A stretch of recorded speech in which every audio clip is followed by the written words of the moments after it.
Opa, olá, meu nome é Júnior e eu vou fazer um vídeo, uma pequena refutação para os nossos amigos trinitarianos.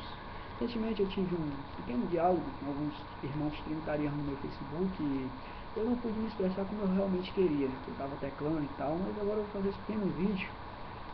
Peço que comentem, que compartilhem, porque é a minha posição real quanto a essa questão, né? E tenho que deixar claro que eu não sou unicista, nem sou trinitariano, nem sou ariano ou dualista. Eu sou monoteísta, somente isso. Eu creio na existência de um único Deus. Eu não tenho um monoteísmo defeituoso como o monoteísmo trinitariano. Meu monoteísmo é um monoteísmo perfeito, é um monoteísmo radical. Eu creio em um único Deus e não há mais nenhuma outra pessoa com ele, que ele criou todas as coisas sozinho, como os próprios profetas definem isso no Antigo Testamento. Eu quero iniciar minha pequena análise em São João capítulo 14. Eu vou usar Almeida, né, revista e corrigida. Eu quero ler primariamente um verso muito usado pelos trinitarianos de um modo errôneo, né? Eles citam o verso 16 do capítulo 14 de São João de um modo totalmente errado. E eles fogem até mesmo de regras que a própria exegese deixa claro que para entendermos o versículo temos que entender primariamente o contexto do texto em questão, né, que está sendo tratado. Não podemos pegar um verso isolado e a partir daí tirar conclusões, né?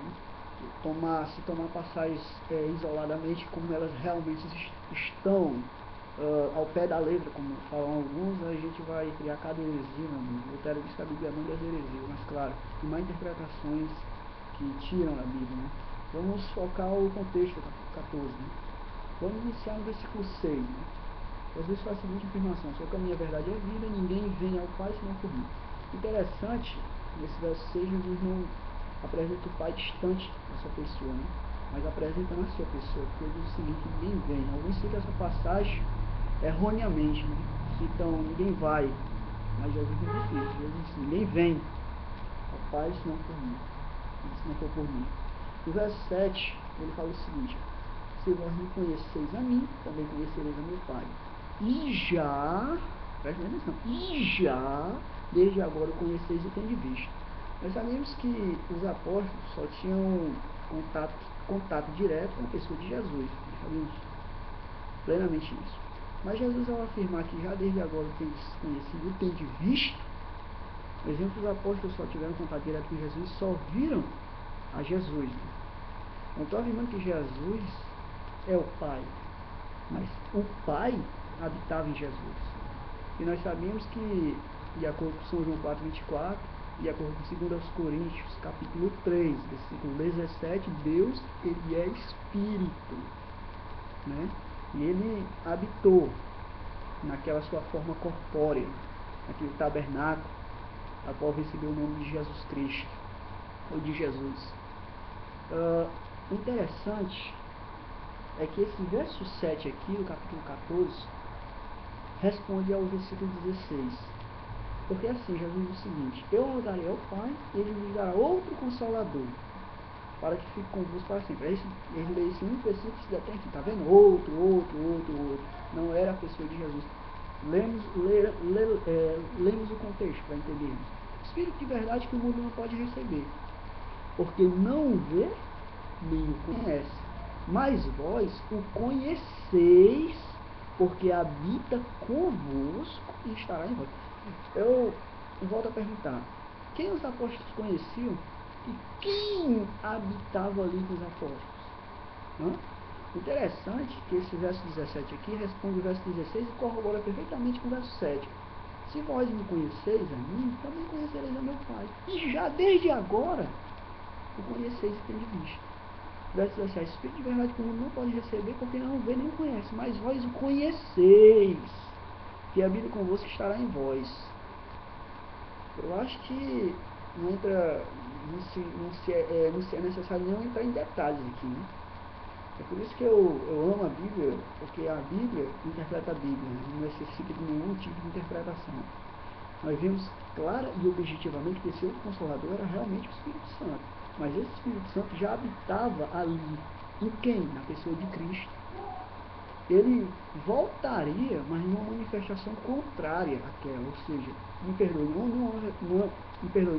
não numa manifestação contrária, mas numa manifestação distinta, numa outra manifestação, porque ele sairia daquela sua forma materializada e voltaria ao seu estado natural, ao qual a própria Bíblia define, espírito, né? Essa é a natureza de Deus, Deus é espírito. Continuemos. Verso 18. Não vos deixarei órfãos. Isso é Jesus falando. Eu faço a seguinte pergunta: filho deixa órfão? Filho deixa órfão? Até onde eu sei que deixa órfão é pai, né? Continuando, verso 19. Ainda um pouco o mundo não viverá, mas vós vivereis, porque eu vivo e vós vivereis. Está vendo como ele sairia daquela sua manifestação materializada e voltaria ao seu estado natural? Naquele dia conhecereis que eu estou em meu Pai, vós em mim, eu em vós. Aquele que tem os meus mandamentos e os guarda, este é o que me ama. E aquele que me ama será amado de meu Pai. E eu o amarei e me manifestarei a ele. Pulemos aqui para o verso 23. Jesus respondeu e disse: se alguém me ama, guardará a minha palavra. E meu Pai o amará e viveremos para ele e faremos nele morada. Nós vemos o seguinte: Jesus está deixando claro que ele e o Pai faria morada em nós. Em nós. Se Jesus e o Pai faria morada, onde fica o Espírito Santo aí? Porque Paulo diz lá no capítulo 3, versículo 16 de 1 Coríntios, que nós somos a morada, o templo do Espírito Santo. Jesus estaria excluindo o Espírito Santo aqui de maneira nenhuma. Nós não temos 2 ou 3 pessoas morando dentro da gente, nós temos uma única.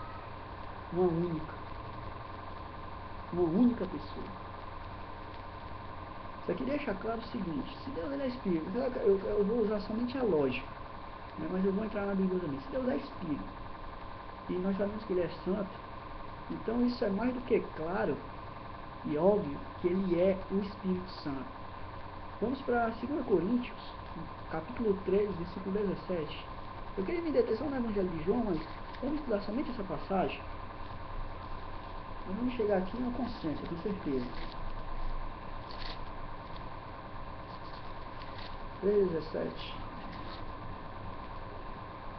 Ora, o Senhor é Espírito. Quem é Espírito? Espírito não é maiúsculo, claro. Quem é Espírito? Deus. E onde está o Espírito do Senhor, aí há liberdade. Se Ele é Espírito, quando Paulo refere-se onde está o Espírito do Senhor, é onde está um ser distinto de Deus? Ou é onde está o próprio Deus?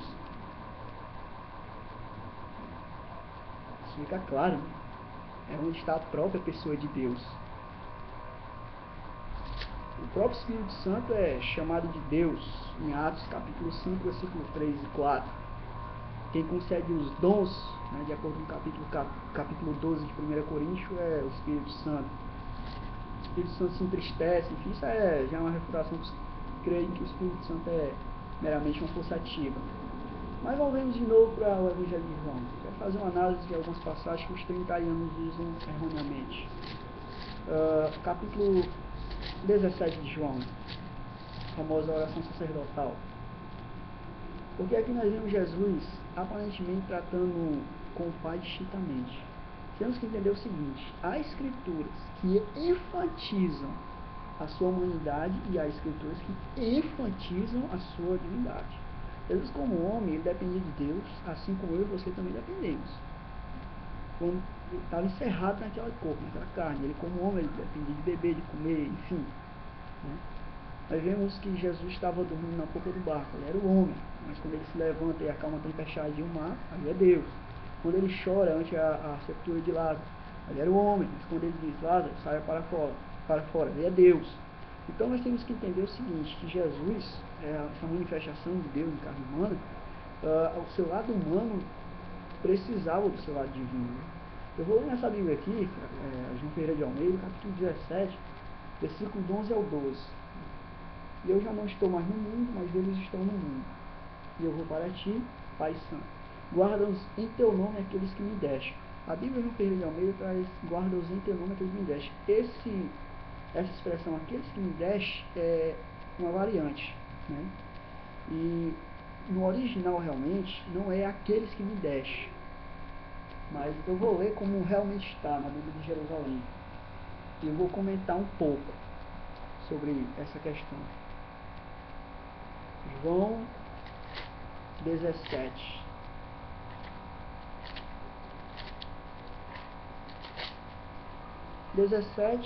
Versículo, a partir do versículo 11. Já não estou no mundo, mas eles permanecem no mundo. Eu vou a ti, Pai Santo. Guarda-os em teu nome, que me deste. Que já muda, não é guarda-os aqueles que me deste. Não é um pronome relativo plural, mas um pronome relativo singular aqui. Guarda-os em teu nome, o nome que aquele que me deste, não aqueles, o teu nome que me deste. Sobre essa variante, eu vou pegar o comentário do conceituado Dr. Roger Omason em As Variantes do Novo Testamento Grego.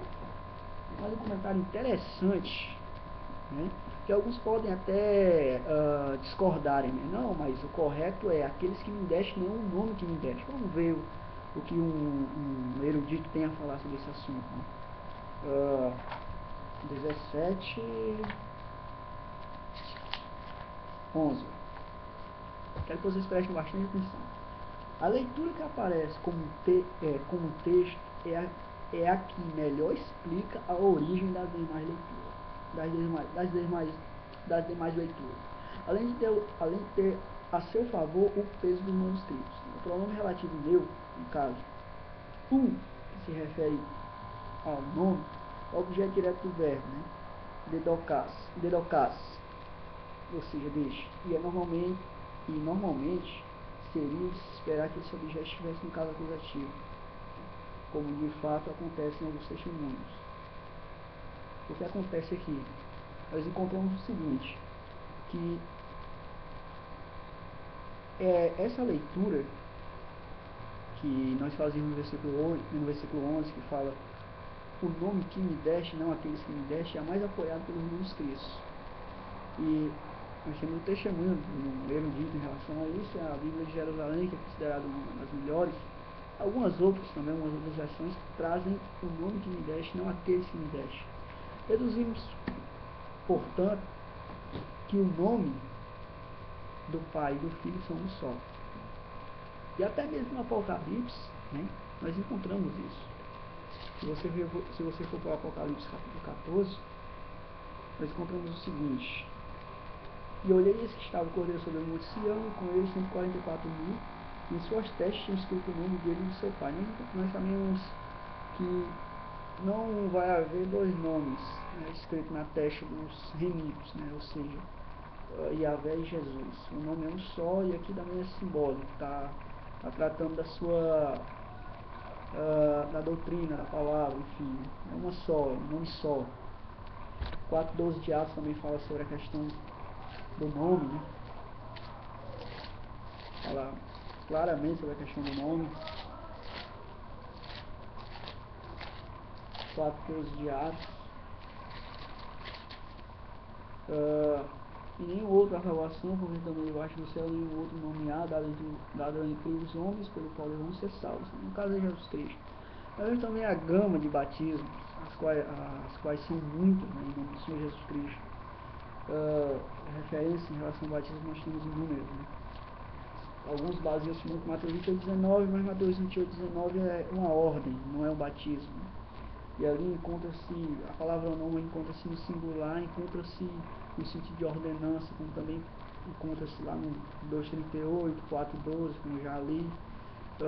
Não é um batismo. Nós vemos que o evangelista Mateus, apesar de haver desconfiança que essa passagem for adulterada, eu não creio, eu creio que ela é inspirada como as demais, mas apesar de haver essa desconfiança, e para mim não importa, eu creio que ela é inspirada. Apesar de Mateus relatar detalhadamente o que Jesus disse, Lucas simplifica, porque é a mesma comissão. Lucas, ele simplifica. A mesma comissão de Mateus 19 e de Lucas 24. Nós vemos o seguinte, no versículo 45, Jesus abriu o entendimento dos apóstolos. Então abriu-lhes o entendimento para compreender as Escrituras. E disse-lhes, assim está escrito, e assim convém que o Cristo padecesse, e ao terceiro dia ressuscitasse dos mortos. E em seu nome, se pregasse arrependimento e a remissão de pecados em todas as nações, começando por Jerusalém. Eu poderia tocar em muitos outros assuntos aqui, mas também tem João 1, né? O qual aqui nós encontramos no princípio era o verbo, achava que Deus, o verbo era Deus.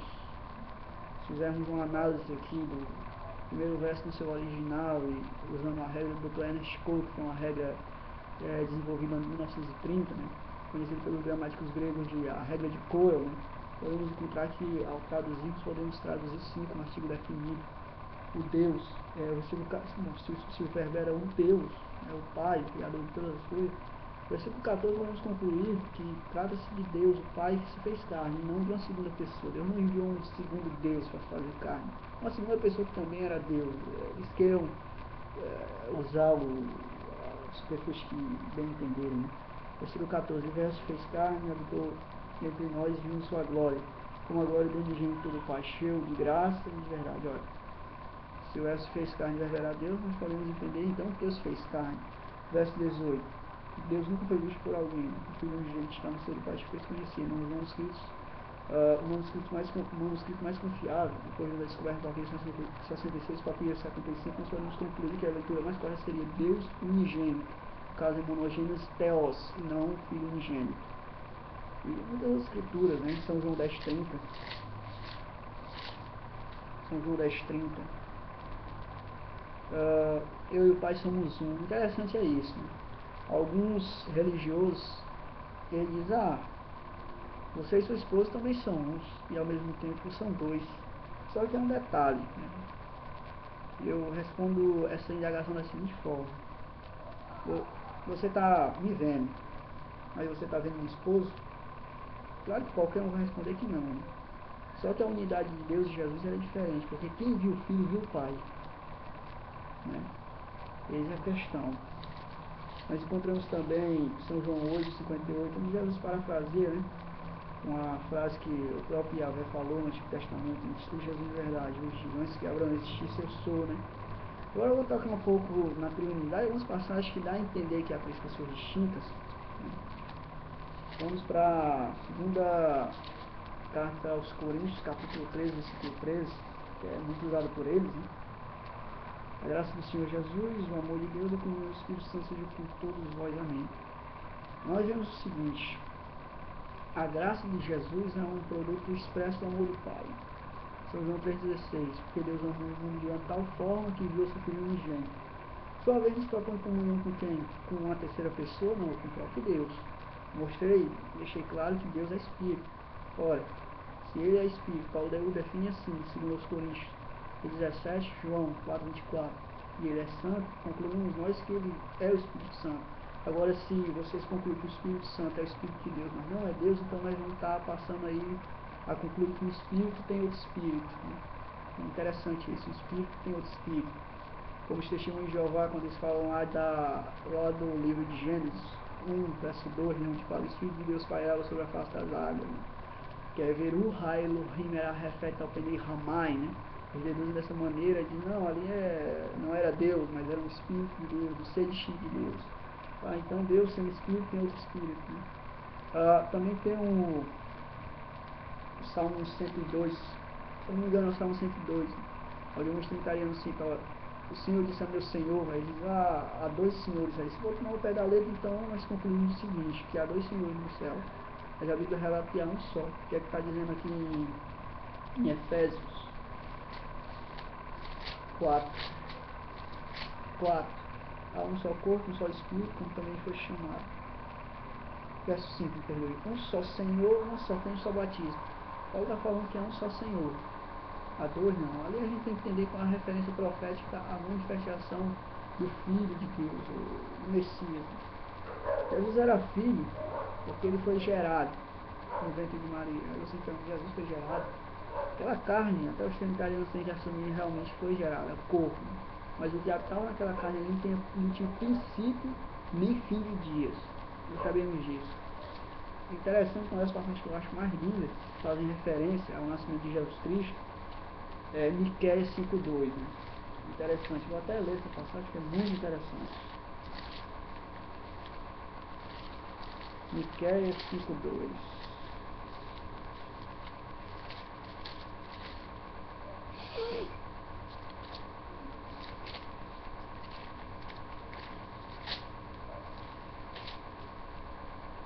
E tu, Belém Efrata, posto que pequena entre milhares de Judá, de ti me sairá o que será Senhor Israel, cujas origens são desde os tempos antigos, desde o dia da eternidade. Vamos para Isaías 9,6. Estamos envolvendo agora para o Antigo Testamento. Isaías 9,6. Interessante que Jesus, Isaías 9,6 é chamado de o Pai da eternidade. Existe dois pais? O Pai é só um. O Pai é um só. Pai da eternidade. Isaías 9,6. Meu Deus, isso está tão claro que eu acho assim, meu Deus do céu. Isaías 9,6. Que o menino nasceu, um filho se nos deu, e o principal está sobre seus ombros. Seu nome será maravilhoso, conselheiro, Deus forte, Pai da eternidade, príncipe da paz. Ele foi chamado de Deus forte, Pai da eternidade. Né? E interessante é que Isaías, no verso 6, ou capítulo 6, que antecede o 9, ele menciona uma visão, onde ele fala o seguinte: no ano em que morreu o rei Uzias, eu vi ao Senhor sentado no alto sublime trono, e o seu sequinte enchia o templo. Serafins estavam acima dele, cada um tinha 6 asas, com 2 cobriam o rosto, com 2 cobriam os pés e com 2 voavam. Essa passagem aqui é muito conhecida pelos trinitarianos, porque no verso 8 fala o seguinte: depois disso, ouvi a voz do Senhor que dizia: a quem enviarei? A quem enviarei? Quem há de ir por nós? Então disse eu: eis-me aqui. O próprio profeta responde assim, da versão do Senhor. Mas interessante, o fato de estar no plural, às vezes a gente vê uma pluralidade em Deus. Né? Mas é uma pluralidade de pessoas. Eu posso afirmar e ter um base para isso. Não, é uma pluralidade de atributos. Né? Uma pluralidade de atributos, não de pessoas. Nós vemos o seguinte, lá em Gênesis 26, quando ele diz façamos, verso 7 responde se havia lá mais de uma pessoa. Verso 7 fala, verso 27 responde se lá havia mais de uma pessoa no verso 26. O que é que o verso 27 responde? O que é que o verso 27 afirma? E criou Deus. Por que não fala? E criou os deuses? Ou criou mais de uma pessoa, mais de 3 ou 4, sei lá. Né? Nós vemos que quando Deus fala, façamos, ele está falando dos seus atributos. É tanto que ali ele faz homem e mulher. E ambos, a sua imagem compreende macho e fêmea, ou seja, há atributos tanto femininos como masculinos em Deus. Né? Então aí nós notamos que Deus não estaria falando com mais de uma pessoa, mas com seus atributos. E há várias explicações também. A passagem, os pronomes ali estavam no singular, porque eles poderiam estar em concordância com o substantivo, que é Elohim, também está no plural. Deus poderia estar tomando conselho por sua vontade, com sua própria vontade, de acordo com o Efésios 11, enfim. Várias explicações para aquilo ali. Explicações claras, porque se nós olharmos bem, a Trindade é como os trinitarianos sempre usam esse superfúgio. Não, a Trindade ela não é bem explícita no Antigo Testamento, mas no Novo ela já é. Os judeus têm um mandamento aqui, Shema Israel, né? Que é o Deuteronômio 6,4. Eles chegam a tentar, meu Deus do céu, a Trindade é uma doutrina tão, assim, desesperadora, que eles chegam a afirmarem que ali é mais de uma pessoa, quando Moisés disse que Deus é um só. Não quis necessariamente afirmar radicalmente que Deus é um só, mas ele era um em comparação às divindades pagãs. Meu Deus do céu. Deus, nós sabemos claramente que ali Moisés quis expressar uma unidade absoluta, porque ele usou o termo Inhad. Inhad significa um em hebraico. E aí vai profundo. O assunto é muito complexo, mas eu vou ter que finalizar o vídeo agora. Eu sei que vai haver várias indagações. Enfim, né? Eu peço que comentem e compartilhem o vídeo. Obrigado.